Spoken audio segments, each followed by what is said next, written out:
لیکن مکہ کے سب سے شریف خاندان قریش میں. پھر بادشاہ نے پوچھا ان کے ماننے والے غریب ہیں کہ امیر ہیں؟ تو ابو سفیان نے کہا ان کے ماننے والے غریب ہیں. پھر اس نے پوچھا ان کے ساتھ جو جنگیں ہوتی ہیں کبھی شکست کبھی فتح ایسا ہے؟ تو سفیان نے کہا ہاں کبھی شکست کبھی جیت. تقریباً 16-17 سوالات اس عظیم الروم بادشاہ نے جو عیسائی تھا اس نے کیا.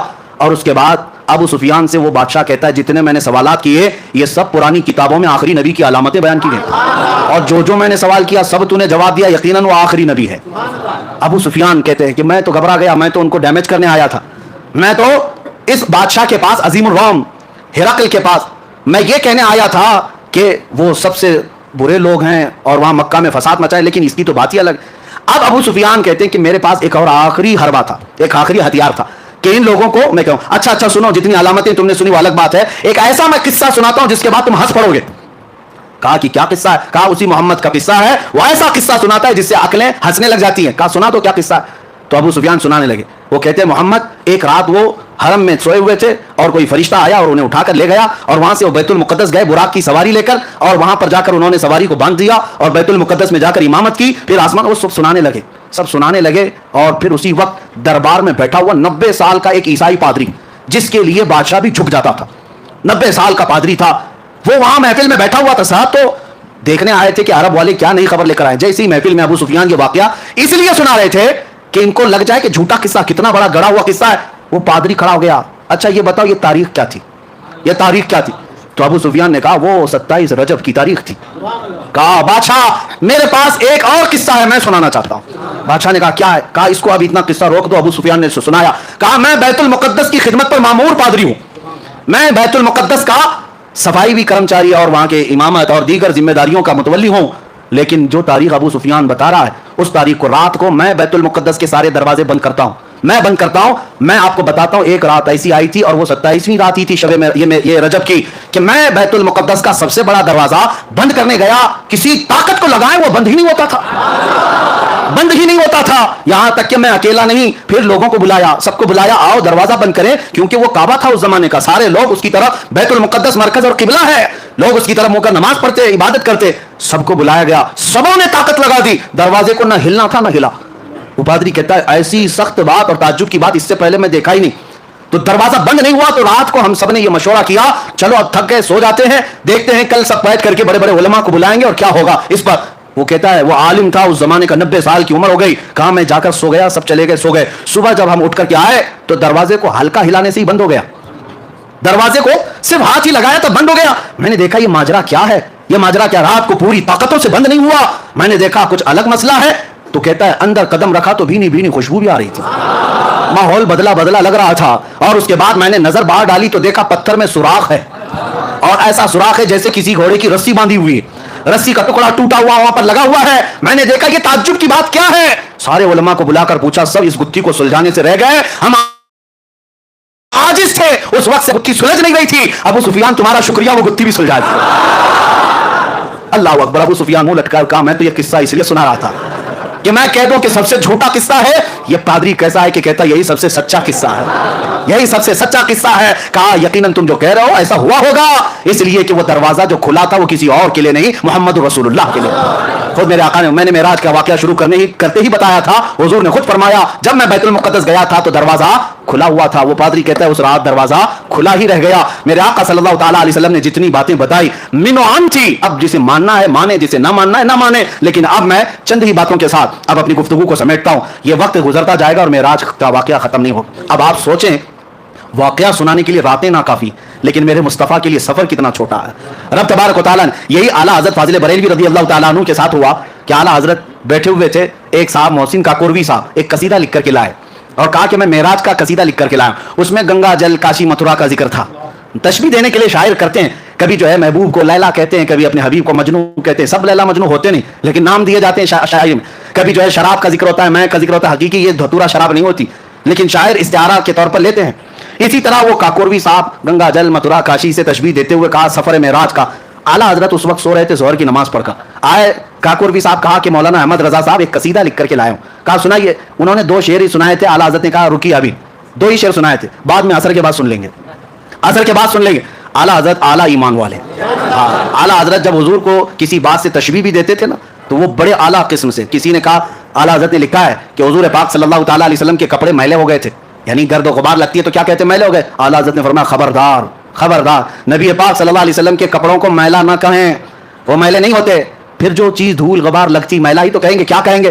ادب سیکھو بریلی والے سے. اعلیٰ حضرت فرماتے یہ کیوں نہیں کہہ سکتے کہ مٹی گرد و غبار نے میرے مصطفیٰ کے دامن کو چوم لیا, مٹی چوم رہی تھی, یہ کیوں نہیں کہہ سکتے؟ نظر وہی آئینہ کی بات ہے, تم جیسا دیکھو گے ویسی چیزیں آئیں گی.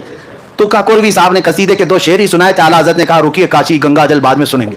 عصر کی نماز کا وقت ہوا, اعلیٰ حضرت سنت پڑھنے کے لیے گئے. سنت اور فرض کے بیچ میں وقت کتنا ہوتا ہے؟ سنت اور فرض کے بیچ میں جو وقت تھا جماعت کا, اسی میں بیٹھ کر کے اعلیٰ حضرت قصیدہ معراج خود ہی لکھنے لگ گئے, حضور کا سفر معراج لکھنے لگ گئے. اب سنو, 1 شعر 2 شعر 3 شعر. عصر کی جماعت سے پہلے اعلیٰ حضرت نے پورے سفر معراج کے 168 اشعار لکھ دیے, 168 قصیدہ معراج پورا لکھ دیا. اور اس کے بعد نماز پڑھا کر کے آئے. کاکوروی صاحب نے کہا آپ نے کہا تھا ہمارا قصیدہ سننے. اعلیٰ حضرت نے کہا پہلے ہمارا سن لیجیے, پہلے ہمارا سن لیجیے. ہم نے کیا کہا آپ سنائیے. تو اعلیٰ حضرت عرض کرنے لگے وہ سرور کشور رسالت جو عرش پر جلوگر ہوئے تھے, نئے نرالے طرف کے ساما عرب کے مہمان کے لیے تھے. وہاں فلک پر یہاں زمین پر مچی تھی شادی رچی تھی دھومیں, یہاں سے انوار اٹھتے آتے وہاں سے نفحات ہنستے آتے. اعلیٰ حضرت پھر آگے فرماتے ہیں اتار کر ان کے رخ کا صدقہ وہ نور کا بٹ رہا تھا باڑا, کہ چاند سورج اچھل اچھل کر جبیں کی خیرات مانگتے تھے, کہ چاند سورج اچھل اچھل کر جبیں کی خیرات مانگتے تھے. اور تاروں کی طرف آج دیکھتے نا آسمان کے. اعلیٰ حضرت سے پوچھو کیا کہتے ہیں یہ تارے کیا ہیں؟ وہی تو اب تک چھلک رہا ہے, وہی تو جوبن ٹپک رہا ہے.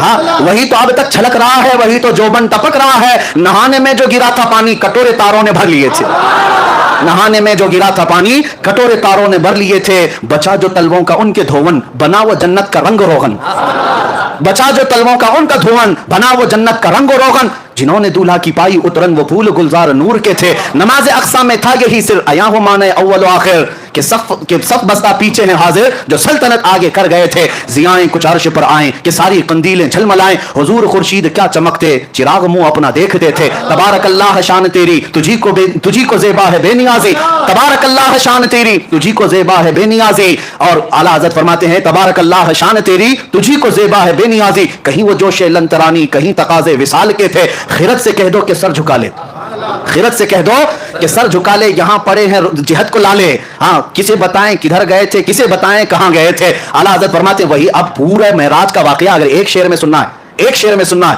جھوم جائیں گے ہم. جن کے اعتراضات ہیں سب ختم ہو جائیں گے, سب ختم ہو جائیں. تجھے اعتراض ہے کیوں, پیٹ درد کیوں ہوتا ہے؟ حضور کا نام لینے پر حضور گئے تھے, جبکہ مولا کہہ رہا میں بلایا تھا.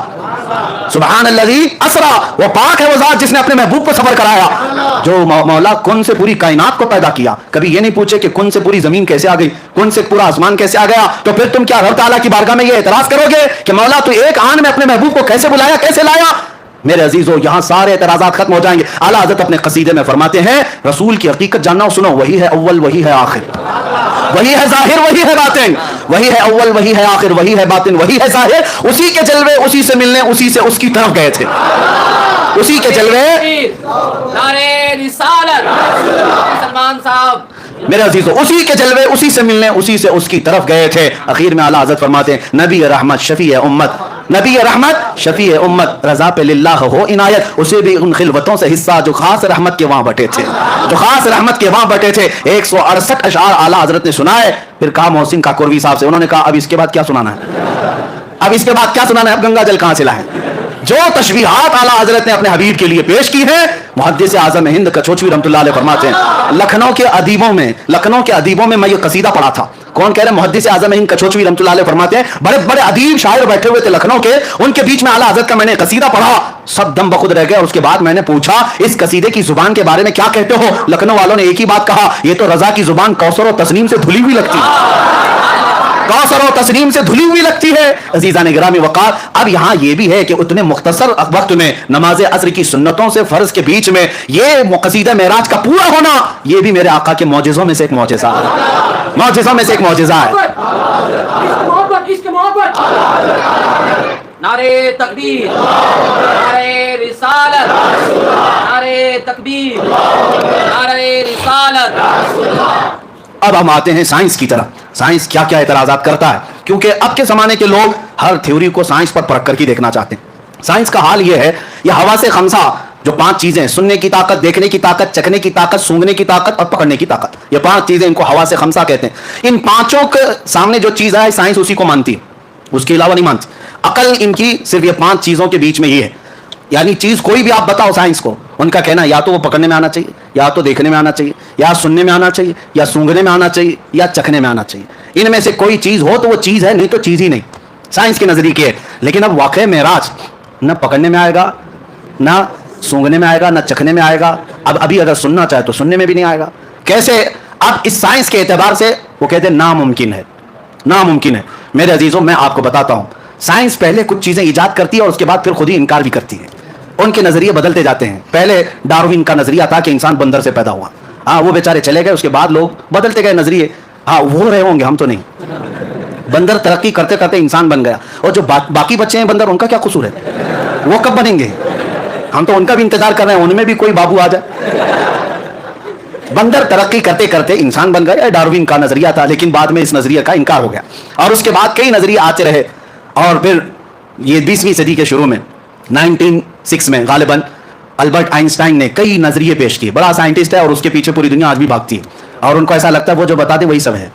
دھوکہ بھی ہو سکتا ہے، اور ہر ترقی کے بعد پچھلی چیزیں چھوڑ دی جاتی ہیں. جیسے جیسے دنیا ترقی کرتی جاتی ہے، نئی نئی ایجادات معلوم ہوتی ہیں. پہلے دنیا یہ کہتی تھی کچھ چیزیں ایسی ہیں جو نہیں دکھتی تو اس کو ماننا بھی نہیں ہے، جو نہیں دکھتی اس کو ماننا بھی نہیں. بعد میں پھر سائنس نے جب ٹیلیسکوپ پیدا کیا، دور دیکھنے والی چیزیں، مائکروسکوپ پیدا کیا، خوردبین اور دوربین جس کو کہتے ہیں، اور اس کے بعد مائکرو ویو ڈیٹیکٹر جو شعاؤں کو بھی گرفتار کر کے لوگوں کے یعنی دکھا سکتا ہے. تو یہ سب جب مشینیں پیدا ہونے لگی تو سائنس کہنے لگا کچھ اور بھی چیزیں ہیں دنیا میں، یعنی ستاروں سے آگے جہاں اور بھی ہے.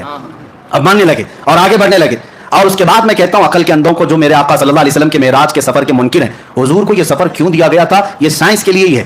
میں آپ کو بتاؤں، اس لیے کہ ہر نبی کو جو معجزہ دیا گیا ہے، اس زمانے کی جو سب سے اعلیٰ چیز تھی اسے چیلنج کرتے ہوئے معجزہ دیا گیا. اس زمانے کے جو لوگ سب سے بڑے ترقی یافتہ ہوتے تھے ان کو چیلنج کرنے کے لیے نبی کو معجزہ دیا جاتا تھا. موسیٰ علیہ السلام کے زمانے میں جادو اپنے عروج پر تھا. موسیٰ علیہ السلام کو لکڑی کا عصا ایسا دیا گیا کہ زمین پر ڈالیں تو سانپ بن جائے، اور اس کے بعد اٹھا لیں تو پھر لکڑی بن جائے. جیب میں ہاتھ ڈال کر موسیٰ علیہ السلام نکالتے تو ہاتھ ایسا چمکتا کہ رات اجالی ہو جاتی. یہ دے پیسہ، یہ 2 معجزے تھے. اس زمانے کے جادوگر حیرت میں تھے ایسا کیسے ہو سکتا ہے، کیونکہ وہ چھوٹی چھوٹی رسیوں سے وہ بھی سانپ بنا لیتے تھے. اب میں آپ کو بتا دوں معجزے اور جادو میں فرق کیا ہے. آپ سوچیں گے موسیٰ علیہ السلام کا مقابلہ فرعون کے جادوگروں کے ساتھ ہوا تھا. میں پوچھ رہا ہوں ٹائم کوئی مسئلہ تو نہیں ہے؟ ہاں، آج معراج کی شب ہے، کسی کو جانا ہے میں پابند نہیں کرتا، جس کو جانا ہے وہ جا سکتے ہیں، جس سے بیٹھنا ہے وہ بیٹھ سکتے ہیں. اللہ تبارک و تعالی رحم فرمائے. اب آپ کبھی یہ سوچتے ہیں کہ جادوگر وہاں پورے آئے تھے فرعون کے بلاوے پر، سب کو فرعون نے کہا تم اپنا دکھاؤ، موسیٰ اپنا دکھائیں گے. سبوں نے رسیاں زمین پر ڈال دی، چھوٹے چھوٹے سانپ بن گئے. موسیٰ علیہ السلام نے لکڑی ڈالی، بڑا اژدہا بن گیا، اور وہ اژدہا سارے سانپوں کو نگل گیا. جادوگر پھر دوسرے سانپ بنا لیتے، کیوں نہیں بنائے؟ بلکہ قرآن میں ہے قالوا آمنا برب موسیٰ و ہارون، سبوں نے پکار کر کہا موسیٰ و ہارون کے رب پر ہم ایمان لاتے ہیں. سارے جادوگر اتنی بات پر ہار گئے، ارے اور دکھاتے اور کچھ دکھاتے. اب فرق میں آپ کو بتاتا ہوں. جادوگر جو دکھاتا ہے وہ جادو چیزوں کو بدلتا ہے. مثال کے طور پر ابھی یہاں بوتل کوئی جادوگر اس طرح پھینک دیا اور آپ کو لگا پھول گر رہے ہیں، کرتے ہیں نا میجیشین. لیکن یہ ہوتا کیا ہے؟ وہ ہوتا یہ ہے کہ صرف نظروں کا دھوکہ، یعنی نظروں پر بندش ہو جاتی ہے. جادو کا کمال یہی، وہ چیز نہیں بدلتی. جادوگر دیکھ رہا ہوتا ہے بوتل بوتل ہی ہے، لیکن لوگوں کو پھول دکھ رہی ہے. جادوگر کی نظروں میں چیز نہیں بدلتی. اب موسیٰ علیہ السلام کے مقابل میں جو جادوگر آئے تھے، رسیاں ڈالے تو صحیح، دنیا کو سانپ دکھ رہے تھے لیکن جادوگروں کو تو رسی دکھ رہی تھی. لیکن موسیٰ علیہ السلام جس لکڑی کو ڈالے تھے وہ حقیقت میں سانپ تھا، وہ حقیقت میں سانپ تھا. یہی فرق ہے. جادوگر نظر بندی کرتا ہے، نبی جو معجزہ دکھاتا ہے حقیقت بدل دیتا ہے، حقیقت بدل دیتا ہے. موسیٰ علیہ السلام کو ان کے زمانے کا بڑا چیلنج تھا جادو، اس سے بڑی چیز موسیٰ علیہ السلام کو دی گئی. عیسیٰ علیہ السلام کے زمانے میں یونان کے ڈاکٹر طبیب بڑے مشہور تھے، بیماروں کو صحیح کرنے میں ان کا کوئی مثال نہیں تھا، بڑی بڑی دوائیاں ایجاد کر چکے تھے. عیسیٰ علیہ السلام کو اللہ نے معجزہ کیا دیا؟ کوڑ کے بیمار، برس سفید داغ والا، آج تک اس کا علاج نہیں. یونان کے لوگ اس وقت بڑی بڑی بیماریوں کا علاج ڈھونڈ لائے تھے، لیکن برس کی بیماری، سفید وائٹ داغ جو ہے، اس کا علاج آج بھی نہیں ہو پاتا. کوڑ کی بیماری اور برس کی بیماری والے پر عیسیٰ علیہ السلام صرف ہاتھ لگا دیتے اسے شفا مل جاتی. مادرزاد اندھے جو پیدائشی اندھے ہیں، عیسیٰ علیہ السلام ان کے سر پر ہاتھ رکھتے آنکھیں آ جاتی. مٹی کے پرندوں میں پھونک مارتے وہ زندہ ہو کر اڑنے لگتے تھے. وہ عیسیٰ علیہ السلام کو ان کے زمانے کے جو چیلنجز تھے اس کے مطابق معجزہ دیا گیا. داؤد علیہ السلام کا زمانہ تھا، لوگ لوہے کی چیزیں بناتے تھے، الگ الگ نقشے بناتے. داؤد علیہ السلام کو معجزہ یہ دیا گیا کہ آپ کا ہاتھ ایسا تھا کہ کوئی بھی لوہا آپ ہاتھ میں لیتے